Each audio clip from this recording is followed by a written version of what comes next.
Today, let's talk about short-term dual antiplatelet therapy and dual antiplatelet therapy de-escalation strategies for patients with acute coronary syndromes, a systematic review and meta-analysis. Short-term, that is less than or equal to 6 months, dual antiplatelet therapy and dual antiplatelet therapy de-escalation become attractive for patients with acute coronary syndrome.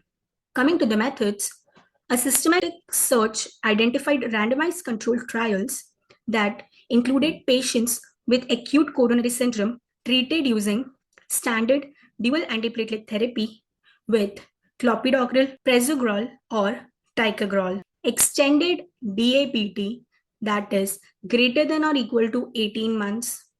Short-term DAPT, that is less than or equal to 6 months, followed by P2Y12 inhibitor or aspirin. 12-month DAPT with unguided de-escalation from potent P2Y12 inhibitors to low-dose potent P2Y12 inhibitor or clopidogrel at 1 month, and guided selection DAPT with genotype or platelet function test.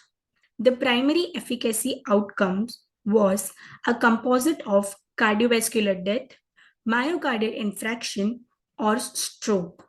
The primary safety outcome was major or minor bleeding. Coming to the results, this meta-analysis included 32 randomized controlled trials with 1,03,497 patients. While there were no difference in efficacy between short, unguided de-escalation and guided selection strategies, unguided de-escalation was associated with reduced risk of major adverse cardiovascular events compared with standard dual antiplatelet therapy with clopidogrel or ticagrelor. Both short DAPT followed by P2Y12 inhibitor and unguided de-escalation were associated with reduced risk in safety compared with other strategies, including guided selection. Short DAPT followed by a P2Y12 inhibitor was associated with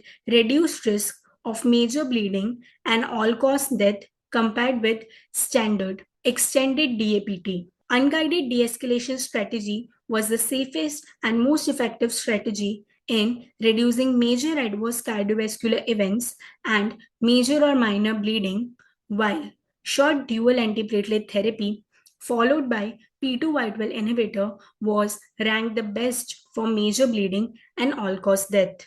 To conclude, in patients with acute coronary syndrome, unguided de-escalation was associated with the lowest risk of major adverse cardiovascular events and major or minor bleeding outcomes, while short dual antiplatelet therapy followed by P2Y12 inhibitor was associated with the lowest risk of major bleeding and all-cause death.